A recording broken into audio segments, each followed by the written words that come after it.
Friends ನಮಸ್ಕಾರ. ಸುಗುಣಜಿ YouTube ಚಾನಲ್ಗೆ ಸ್ವಾಗತ. ನಾನು ನಿಮ್ಮ ಪ್ರೀತಿಯ ಸುಗುಣ. ಯಾರೆಲ್ಲ ನನ್ನ ಚಾನಲನ್ನು ಸಬ್ಸ್ಕ್ರೈಬ್ ಮಾಡ್ಕೊಂಡು ವಿಡಿಯೋ ನೋಡ್ತಿದ್ರು ಅವರೆಲ್ಲರಿಗೂ ಕೂಡ ಥ್ಯಾಂಕ್ ಯು. ಹಾಗೆಯೇ ಯಾರೆಲ್ಲ ನನ್ನ ಚಾನಲನ್ನು ಸಬ್ಸ್ಕ್ರೈಬ್ ಮಾಡಿದ್ರು ಇನ್ನು ವಿಡಿಯೋ ನೋಡ್ತಿದ್ರು ಪ್ಲೀಸ್ ಸಬ್ಸ್ಕ್ರೈಬ್ ಮಾಡ್ಕೊಳ್ಳಿ. ನಾನಿವತ್ತೊಂದು ಹೆಲ್ದಿ ಆ್ಯಂಡ್ ಟೇಸ್ಟಿಯಾಗಿರುವಂತಹ ಸಮ್ಮರ್ ಸ್ಪೆಷಲ್ ಆದಂತಹ ಮಾವಿನಕಾಯಿ ಗೊಜ್ಜನ್ನು ಮಾಡಿ ತೋರಿಸ್ತಾ ಇದ್ದೇನೆ. ಇದು ಸ್ವೀಟ್ ಆಗಿ ಖಾರವಾಗಿ ಹುಳಿಯಾಗಿ ತುಂಬಾ ಚೆನ್ನಾಗಿರುತ್ತೆ. ನೀವು ಒಮ್ಮೆ ಟ್ರೈ ಮಾಡಿ ಮತ್ತೆ ಮಾಡಿಕೊಂಡು ತಿಂತಾ ಇರ್ತೀರಾ. ಇದನ್ನು ಹಾಗೆ ಕುಡಿಯೋದಕ್ಕೂ ಕೂಡ ತುಂಬ ಟೇಸ್ಟಾಗಿರುತ್ತೆ. ಹಾಗಾದರೆ ಮಾವಿನಕಾಯಿ ಗೊಜ್ಜು ರೆಸಿಪಿಯನ್ನು ಮಾಡೋದಕ್ಕೆ ಏನೇನು ಇಂಗ್ರೀಡಿಯೆಂಟ್ಸ್ ಬೇಕು ಅಂತೇಳಿ ನೋಡ್ಕೊಂಡು ಬರೋಣ ಬನ್ನಿ. ನಾನಿಲ್ಲಿ 1 ಕಪ್ ಆಗುವಷ್ಟು ಕಾಯಿ ತುರಿನ ತೊಗೊಂಡಿದ್ದೇನೆ. ಇದಕ್ಕೆ ಸ್ವಲ್ಪ ಕಾಯಿ ತುರಿ ಕ್ವಾಂಟಿಟಿ ಜಾಸ್ತಿ ತೊಗೊಳ್ಳಿ.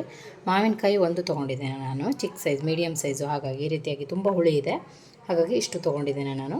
2 ದೊಡ್ಡ ಸ್ಪೂನಲ್ಲಿ ಬೆಲ್ಲವನ್ನು ತೊಗೊಂಡಿದ್ದೇನೆ. ಇದು ಕರಿಬೇವು ಒಗ್ಗರಣೆಗೆ, ಇದು ರುಬ್ಕೊಳ್ಳಿಕ್ಕೆ. ಹಾಗೆಯೇ 1 ಬೆಳ್ಳುಳ್ಳಿಯನ್ನು ರುಬ್ಕೊಳ್ಳಿಕ್ಕೆ ತೊಗೊಂಡಿದ್ದೀನಿ. ಹಸಿರು ಮೆಣಸಿನಕಾಯಿ 1 ತೊಗೊಂಡಿದ್ದೀನಿ, ತುಂಬ ಖಾರ ಇದೆ, ನಾನು ಅರ್ಧ ಹಾಕ್ತೇನೆ. ಮತ್ತು ಹಾಗೆಯೇ 1 ಸ್ಪೂನ್ ಆಗುವಷ್ಟು ಎಳ್ಳನ್ನು ತೊಗೊಂಡಿದ್ದೇನೆ, ಬಿಳಿ ಎಳ್ಳು ತೊಗೊಂಡಿದ್ದೇನೆ. ನೀವು ಕಪ್ಪು ಎಳ್ಳಿದ್ರೆ ಕಪ್ಪು ಎಳ್ಳನ್ನು, ಬ್ಲ್ಯಾಕ್ ಎಳ್ಳು ಬರುತ್ತಲ್ಲ ಅದನ್ನೇ ತೊಗೊಳ್ಬೋದು. ಇಲ್ಲಿ ಒಗ್ಗರಣೆಗೆ ಎಣ್ಣೆ, ಸಾಸಿವೆ ಮತ್ತು ಬೆಳ್ಳುಳ್ಳಿಯನ್ನು ಹಾಕಿಟ್ಕೊಂಡಿದ್ದೇನೆ. ಸ್ವಲ್ಪ ಉಪ್ಪನ್ನು ತೊಗೊಂಡಿದ್ದೇನೆ. ಈಗ ಮೊದಲನೇದಾಗಿ ನಾವು ಎಳ್ಳು ಮತ್ತು ಹಸಿರು ಮೆಣಸಿನಕಾಯಿನ ಸ್ವಲ್ಪ ಎಣ್ಣೆಯಲ್ಲಿ ಫ್ರೈ ಮಾಡ್ಕೊಳ್ಳೋಣ. ಪ್ಯಾನನ್ನು ಬಿಸಿ ಇಟ್ಟಿದ್ದೇನೆ, ಎಳ್ಳನ್ನು ಹಾಕ್ತಾಯಿದ್ದೇನೆ. ಸ್ವಲ್ಪ ಇದನ್ನು ಪಟ ಸಿಡಿಯೋವರೆಗೂ ನೀವು ಇದನ್ನು ರೋಸ್ಟ್ ಮಾಡ್ಕೊಳ್ಬೇಕು.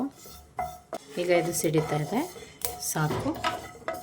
ಇದನ್ನೀಗ ನಾವು ತೆಗೆದಿಟ್ಕೊಳ್ಳೋಣ. ಸ್ವಲ್ಪ ಎಣ್ಣೆಯನ್ನು ಹಾಕಿ ಪ್ಯಾನಿಗೆ 1 ಹಸಿರು ಮೆಣಸಿನ್ಕಾಯಿ ಇತ್ತು, ಇದನ್ನು ಹುರ್ಕೊಳ್ತಿದ್ದೇನೆ.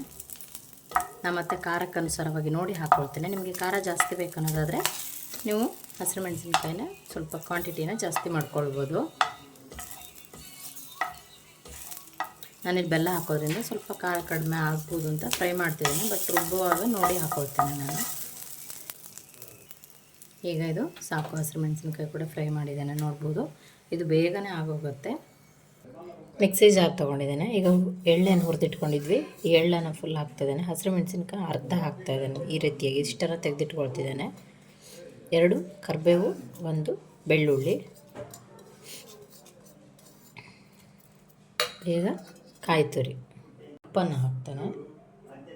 ನಾನಿದಿಷ್ಟನ್ನು ನೀರು ಹಾಕಿ ಮೊದಲೇ ಗ್ರೈಂಡ್ ಮಾಡ್ಕೊಳ್ತೇನೆ, ಯಾಕಂದರೆ ಕಾಯಿ ತುರಿಯನ್ನು ರುಬ್ಕೊಳ್ತೇನೆ, ಮಾವಿನಕಾಯಿನ ಮತ್ತೆ ಹಾಕ್ತೇನೆ. ಈಗ ಇಷ್ಟು ಅರ್ಧ ಗ್ರೈಂಡ್ ಮಾಡಿ ಆದಮೇಲೆ ಇದಕ್ಕೆ ಮಾವಿನಕಾಯಿನ ತೊಗೊಂಡಿದ್ವಿ, ಈ ಎಲ್ಲ ಮಾವಿನಕಾಯಿನ ಹಾಕ್ತಾಯಿದ್ದೇನೆ.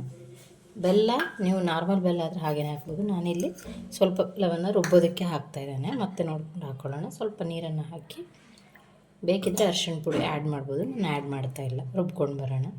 ಓಕೆ, ನಾನು ಈ ಕನ್ಸಿಸ್ಟೆನ್ಸಿಗೆ ರುಬ್ಕೊಂಡಿದ್ದೇನೆ.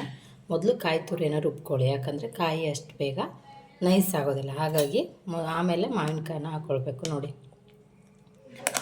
ಈ ರೀತಿಯಾಗಿ ನಾನು ರುಬ್ಕೊಂಡಿದ್ದೇನೆ. ಈಗ ಇದನ್ನು ಇದಕ್ಕೆ ಹಾಕ್ಕೊಳ್ಳೋಣ. ನಾನು ಇದೇ ಮಿಕ್ಸಿ ಜಾರಿಗೆ ಒಂದು ಅರ್ಧ ಮುಕ್ಕಾಲು ಗ್ಲಾಸ್ ಆಗುವಷ್ಟು ನೀರನ್ನು ಹಾಕ್ಕೊಂಡು ಇದಕ್ಕೆ ಹಾಕ್ಕೊಳ್ತೇನೆ. ಇದು ಸ್ವಲ್ಪ ದಪ್ಪವಾಗಿದ್ರೇ ಚೆಂದ, ಗೊಜ್ಜಾಗಿರೋದ್ರಿಂದ ಈ ಕನ್ಸಿಸ್ಟೆನ್ಸಿಗೆ ಇರಲಿ, ಸಾಕು. ಬೇಕಿದ್ದರೆ ಅರಿಶಿಣ ಪುಡಿ ಆ್ಯಡ್ ಮಾಡ್ಬೋದು, ಇಲ್ಲ ಅಂದರೆ ಇಲ್ಲ. ಈಗ ಇದಕ್ಕೆ ನಾವು ಒಂದು ಒಗ್ಗರಣೆಯನ್ನು ಮಾಡ್ಕೊಳ್ಳೋಣ. ಓಕೆ, ನಾನು ಒಗ್ಗರಣೆಯನ್ನು ಮಾಡ್ಕೊಂಡಿದ್ದೇನೆ. ಈಗ ಇದನ್ನು ಇದಕ್ಕೆ ಹಾಕೊಳ್ತಿದ್ದೇನೆ. ಓಕೆ, ಮಾವಿನಕಾಯಿ ಗೊಜ್ಜಿನ ರೆಸಿಪಿ ರೆಡಿಯಾಗಿದೆ. ನೀವು ಕೂಡ ಮನೇಲಿ ಟ್ರೈ ಮಾಡಿ ಹೇಗಾಯಿತು ಅಂತ ಕಮೆಂಟ್ನಲ್ಲಿ ತಿಳಿಸಿ. ವಿಡಿಯೋವನ್ನು ನೋಡಿದ್ದಕ್ಕಾಗಿ ಧನ್ಯವಾದಗಳು. ಇನ್ನೊಂದು ಹೊಸ ರೆಸಿಪಿಯೊಂದಿಗೆ ನಿಮ್ಮನ್ನು ಭೇಟಿ ಆಗ್ತಾನೆ. ಅಲ್ಲಿವರೆಗೂ take care, bye, thank you.